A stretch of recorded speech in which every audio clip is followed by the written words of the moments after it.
कि कोई भी किताब जब लिखी जाती है तो उसके पहले या आखिरी पेज पे लिखने वाला अपनी कोई गुजारिशात लिखता है और अक्सर व बेशतर 100 में से 90% यही होता है, वो लिखता है कि इसको पढ़ने वाले कारी से मेरी दरख्वास्त है कोई गलती हो गई हो तो तवज्जो कीजिएगा, मुझ तक मुत्तला कर दें। यह भी एक किताब लिखी गई है, ये इल्हामी किताब है। अब सुनिए, इमाम शाफी ने एक किताब लिखी, देखिए इमाम लिखी और अपने एक शागिर्द से कहा कि इसको पढ़ो। शागिर्द ने किताब पढ़नी शुरू की। इमाम नोट करते गए कि यहां पे गलती रह गई, यहां पे ये लफ्ज मौजू नहीं था, यहां पे इसकी जगह ये होना चाहिए था। उसने किताब पढ़ी, कहा फिर पढ़ो।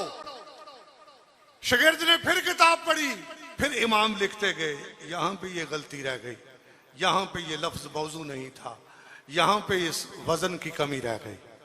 1 2 3 नहीं, 72 मरतबा शागिर्द ने उस किताब को पढ़ा और इमाम हर दफा अपनी कोताहियों को नोट करते। 72 मरतबा के बाद इमाम जलाल में आ गए। भाई किताब तो अपनी लिखी है, शागिर्द पढ़ रहा है, इसलाह आप खुद कर रहे हो। कहा बंद कर दो इस किताब को।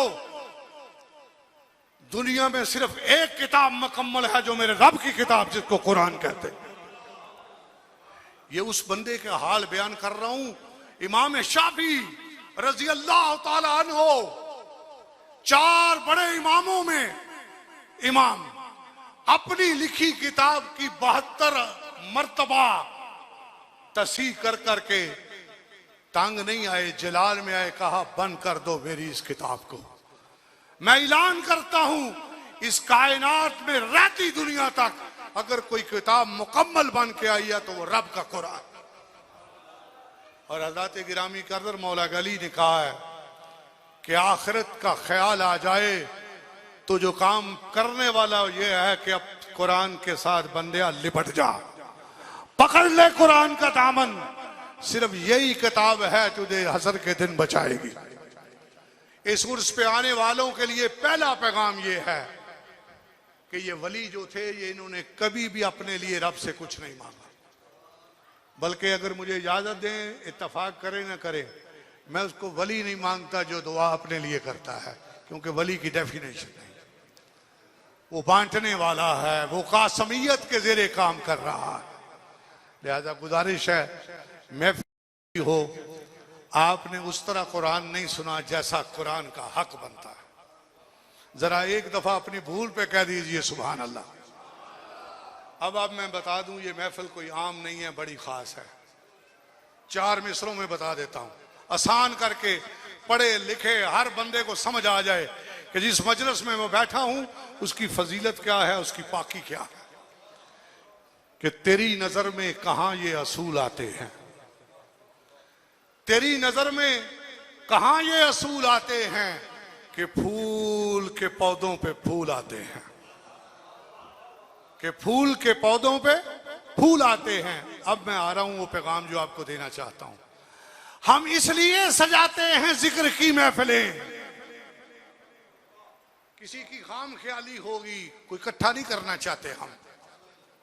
हमारे यहां बांटने वाले हैं। हम जिन साहिब उर्स के मजार पे आए हैं वो देने वाले हैं, लेने वाले नहीं। हम इसलिए सजाते हैं जिक्र की महफिलें कि ऐसी महफिलों में अल्लाह के रसूल आते हैं। हम इसलिए सजाते हैं जिक्र की महफिलें कि ऐसी महफिलों में अल्लाह के रसूल आते हैं। ये रसूल की बहुत बात है, ये मेरे बड़ों का सब्जेक्ट है। रसूलों के गुलाम भी आते हैं। आइए, महफिल का आगाज हुआ, जो मटेरियल है उसको इस्तेमाल करेंगे। मैं आगाज करता हूं। तौहीद बयान हो चुकी, अल्लाह का जिक्र हुआ जिससे हमने आगाज किया। दमिश्क का, शाम का मुल्क है, दमिश्क का शहर है। एक मस्जिद में अजान नमाज का वक्त हुआ। तो जी जमाल साहब, नमाज का वक्त हुआ। इमाम मस्जिद साहब कोई बड़े जीरक, बड़े आला इंसान थे। वुजू करके निकले हैं कि सीढ़ियों से देखते हैं कि बड़ी खूबसूरत शख्सियत खरामा खरामा उतर रही है। मैंने बता दिया शाम मुल्क, दमिश्क शहर, दमिश्क की मस्जिद, इमाम अल्लाह का खास और बरगजीदा बंदा। कई बंदों ने जब मैंने वाकया कहा, उन्होंने कहा जी इमाम मेहदी है। मैंने कहा कोई भी हो, मेरे सिर के साहब है, मैं नाम के बगैर अपने ख्याल बयान कर रहा हूं। निकले वुजू करके, इमाम साहब सीढ़ियों पे नजर गई, अपने से आला, अपने से सोना, अपने से खुश लिबास, खुश सीरत इंसान सीढ़ियों से गुजर रहा, उतर रहा। इमाम की नजर भांप गई, ये मुझसे कोई अगले वाला कुर्बे इलाही वाला बंदा। जब इमाम मस्जिद अंदर वक्त का हुआ नमाज का, तो इमाम साहब उस मेहमान को कहते हैं चलिए नमाज आप पढ़ाइए। अच्छा, एक जुमला कहना चाहता हूं जिसके तनाजर में ये वाकया कर रहा हूं कि मोहम्मद की उम्मत वो है जिसमें शामिल होने के लिए अंबिया ने दुआएं मांगी। इसको ज़हन में रख के मेरी बात सुनिए। इमाम साहब अपने मेहमान को कहते हैं हजूर सिर्फ चेहरे में खो गए हैं और समझ गए हैं मुझसे ज्यादा कदर वाला है, मैं आप नमाज पढ़ाएं। वो कहते हैं नहीं, आप इमाम हैं, आप पढ़ाएं। हल्की सी मोहब्बत की तकरार, बहस, जी आप, उन्हें कहा नहीं जी आप। वो मेहमान हस्ती इमाम साहब के कंधे पे हाथ रख के कहती है इमाम साहब आप इस मसले के कस्टोडियन हैं, नमाज आप ही पढ़ाएंगे।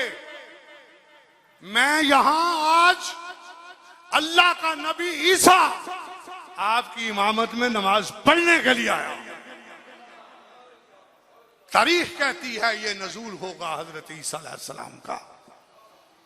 अब सुनिए मैंने क्या कहा, हम उसके उम्मती हैं कि जिसकी उम्मत में आने के लिए अल्लाह से अंबिया ने दुआएं मांगी। अब मैं अपने अंदाज में सुनाता हूं कि मोहम्मद रहमते हक हैं, पैगंबर हो तो ऐसा हो। मोहम्मद रहमते हक हैं, पैगंबर हो तो ऐसा हो। हुए हम उनकी उम्मत में, मुकद्दर हो तो ऐसा हो। अब उस मुकद्दर के बाद जो मिला वो भी मोहम्मद रहमते हक हैं, पैगंबर हो तो ऐसा हो। हुए हम उनकी उम्मत में, मुकद्दर हो तो ऐसा हो। मिला सजदा मेरे सर को नबी के आस्ताने पर। आ जाइए हाथ जुमरे पे। मिला सजदा मेरे सर को नबी के आस्ताने पर। अगर दर हो तो ऐसा हो, अगर सर हो तो ऐसा। मिला सजदा मेरे सर को नबी के आस्ताने पर। मुकद्दर तो देखिए, अगर सर हो तो ऐसा हो, अगर दर हो तो वैसा। मोहम्मद रहमते हक हैं, पैगंबर हो तो ऐसा हो। आइए, मैं मुल्तजी हूँ शहर गुजरात के सना खान जनाब सूफी गुलाम हुसैन साहब ऑफ लोरान से। आप अपनी हाजिरी के लिए तशरीफ लाएं। चूंकि उर्स की महफिल है, जिंदा नबी के जिंदा उम्मती बैठे हैं, तो फिर जिंदा जरा सबूत भी देना। नारे तकबीर। सवाए अगली हस्तियों के सदर महफिल के मेरे बड़े मुशफिक मेहरबान साहबजादा नसीरुद्दीन मीर साहब अहमद बरकात मालिया शमे महफिल हैं। कई सालों से साईं जी के नाम को जिंदा और तबिंदा रखे हुए हैं। ये सदका जारिया है और ये बड़ी बात है। 1-2 साल की बात नहीं, कई तसलसल से ये नाम इन्होंने इस चिराग को रोशन किया हुआ है। हमारे मेहमान शायद लाहौर से तशरीफ लाए, वो बैठे। वाह माशाल्लाह। तो मैं सबको कहता हूँ, मैं कहता हूँ कि नारा जरा हाथ तो आके जवाब दे दे सवाए फ्रंट लाइन के, ताकि मुझे पता चल जाए आप गुफ्तगू समात फरमा रहे हैं।